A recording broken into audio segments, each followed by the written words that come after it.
phrase "this ain't ballet, pal" gets thrown about a lot, but wrestling does have plenty in common with dance. On a surface level, it's about crafting something that looks pleasing to the viewer's eye. It should be said that not only are the men and women on this list better at fake fighting than you or I, they could very easily beat me in a real fight and turn me into a puddle formerly known as Psy from What Culture. Still, every fan will have their own take on who were the best at making moves look great and who were the worst. I'm the future puddle of Psy from What Culture Wrestling, and this is 10 wrestlers who couldn't do their own moves. Number 10, The Rock's Sharpshooter. Though he didn't invent it, it's fair to say that the sharpshooter was made famous by Bret Hart. The master of the move was asked in 2021 by Fightful's Sean Ross Sapp about his colleagues who also tried to apply it, and he was quick to point out that The Rock had always had trouble putting it on. Looking at Hart's take on the move, it's clear to see why it's beloved. The Hitman makes the crossing over of his and his opponent's legs, as well as his subtle hand placement, look easy. He pulls at his opponent to turn them over, demonstrating their weight, and pushes in deep to apply pressure. This is what submission moves are all about after all, pressure and control. The Rock had very little of either when he began applying the sharpshooter onwards from 2000, often crossing legs over the wrong way and looking as weak as pond water. The Rock's sharpshooter has been chastised by both fans and wrestlers themselves. Still, Rocky got it over because it was the Attitude Era, and at this point he could almost do no wrong. Number 9, CM Punk's elbow drop. Whilst there may or may not be legitimate heat between CM Punk and Kenta over Punker's usage of the go to sleep,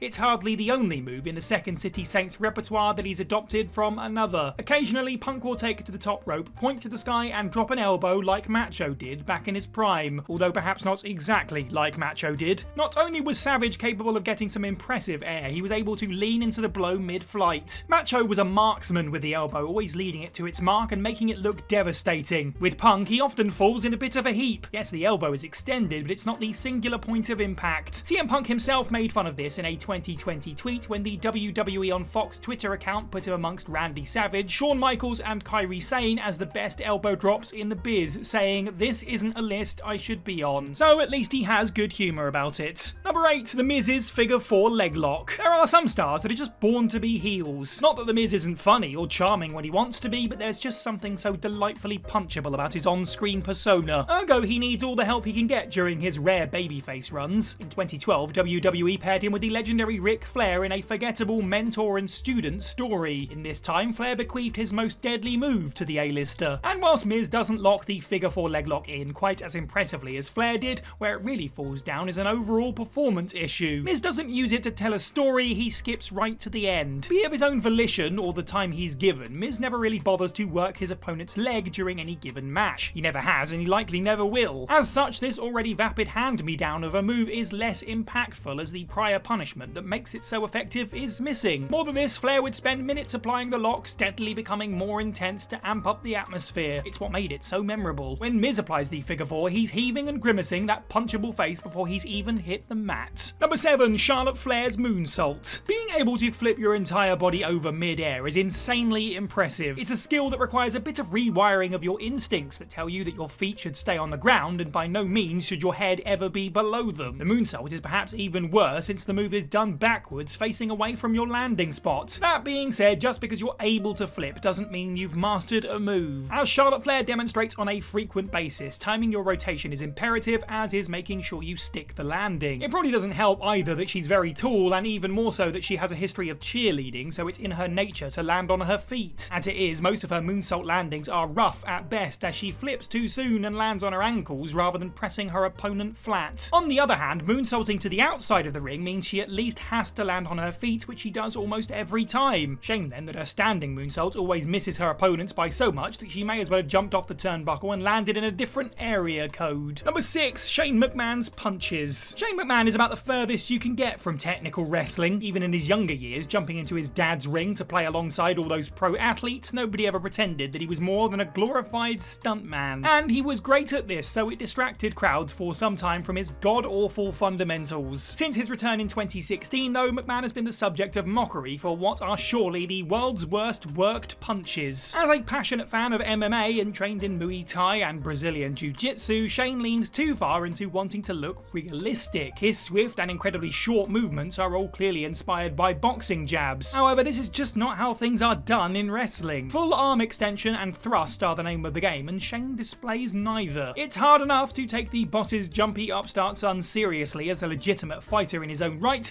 but it's the seriousness with which Shane seems to present himself. He probably whispers sweet nothings to that best wrestler in the world trophy every night. Number 5. John Cena's STF. In a 2020 episode of WWE's Untold series, Edge recalled his match with Cena at Unforgiven 2006. He tells the story of how Big Match John accidentally choked him until he passed out via a nasty combination of STF and ladder. Though he laughs it off in a way that pro wrestlers do, since it's just a part of their job, it's a harrowing visual and thought. And clearly it had an effect on Cena, because ever since that moment, his submission hold has gone from being genuinely dangerous to looking absolutely ludicrous. To be fair, that is pretty good reason to adapt a move, but there has to be a happy medium. To give it its full name is to describe it perfectly: the step over toe hold face lock. Edgy fans of WWE's ruthless aggression days might lament that the name of Cena's move went from the STFU back to the simple STF when the PG era rolled around, but in truth it's been more of an ST this whole time. When Cena cinches it in, there's no face lock. Not only does this mean Cena isn't putting pressure on his victim's spine, which is the point of the full body hold, but it's clear to anyone watching that escaping it would need little more than a duck of the head. Number 4. John Cena's springboard stunner. John Cena was a fantastic figurehead for WWE's promotional appeal. In the ring, his character is a great role model. Outside of wrestling, he's a promising actor and an honourable humanitarian. It's a shame that his actual wrestling has always been so limited, because everywhere else he succeeds. And while Cena is known for, and has largely got by on, his 5 moves of doom, he occasionally adds a 6th. Cena's victory over Rusev at WrestleMania 31 is a sour taste many WWE fans remember, but there was something else that night that caught everyone off guard. In a show of otherwise rarely seen creativity, Cena hit his first springboard stunner by running into the ropes, bouncing off of them and taking his opponent down with a cutter. On first viewing, it's kind of cool because it is so surprising, but even occasionally when it didn't look bad, it still never looked great. The momentum of Cena running one way and then suddenly moving towards his opponent backwards made for an awkward sell, and most of the time Cena could never get his hands around his dance partner's head precisely. Cena used the springboard stunner for all of about 6 months in 2015, in a period that is fondly remembered as some of his best in-ring work, despite a move that the commentary consistently had to remark as one he never, quote, got all of. Number 3. Eva Marie's sliced red. Eva Marie's moveset rarely got more complex than running sentons and back elbows. However, in 2015, All Red Everything returned to the company after a hiatus with a surprising new move passed on to her by her trainer Brian Kendrick. Sliced bread number 2 demonstrated the beauty of fluid wrestling drilled down to 1 perfect second. Kendrick would run almost vertically up the turnbuckles with his opponent in tow, rotating over them and forcing them onto their back. It was a move that exemplified the cruiserweight's agility and finesse. Now, credit where credit is due, it's not an easy move to pull off, because in order to look good it requires a lot of confidence and careful footwork. These are things Marie rarely managed to demonstrate, as it felt like WWE were always shoving her onto TV well before she was ready. So this is very much a case of running up the ropes, in fact, before you can really walk. Marie's sliced red had all the flat-footedness of a baby deer and looked like someone climbing a particularly imposing staircase in roller skates. It was clear that her opponents were doing most of the work to make sure everyone got out of it safely. It's probably not surprising that her next gimmick had her finding excuses to not wrestle, and we were all better for it. Number 2. Billy Kidman's shooting star press. The shooting star press might be one of wrestling's most beautiful moves. The end-over-end rotating flip from the top rope requires grace and precision to hit perfectly. On the one hand, there are those that believe that Billy Kidman was one of the most entertaining acts of his time. He was also one of the first men to bust out a shooting star press on TV, instantly creating conversation amongst fans. And sometimes it looked incredible, but only sometimes. Quite a lot of the time it looked like Kidman had beef with gravity. He barely got any air, his rotations were late and his landings were sloppy. If you can't pull off a move time after time and make it look picture perfect, especially in Vince McMahon's clinical sports entertainment world, then you should perhaps reconsider it, doubly so if it has the potential to be dangerous. Unlike other entries in this list, Kidman couldn't do his move for more reasons beyond his own inconsistency. In an August 2004 episode of SmackDown, Kidman hit one of his worst attempts at the shooting star press on Chavo Guerrero, landing wrong and with some serious velocity. He drove his knee into Chavo's head, legitimately concussing his opponent. As such, the SSP was blacklisted at the company, meaning that both Kidman and his tag partner Paul London had to find new signature moves. And number 1, Edge's spear. It's the job of wrestling announce teams, as much as the in-ring workers themselves, to sell. Commentators will tell you how how impactful something is supposed to be with how they react to it. But without any distractions and with the right comparisons, it's fair to say that Edge's finisher is not as powerful as Michael Cole's frenzied calls of spear implies. The spear has been a signature move for a great number of major stars, Roman Reigns and Goldberg among them, in part because it's a simple and understandable technique. The attacker throws their entire weight into an airborne tackle, taking their opponent down to the mat,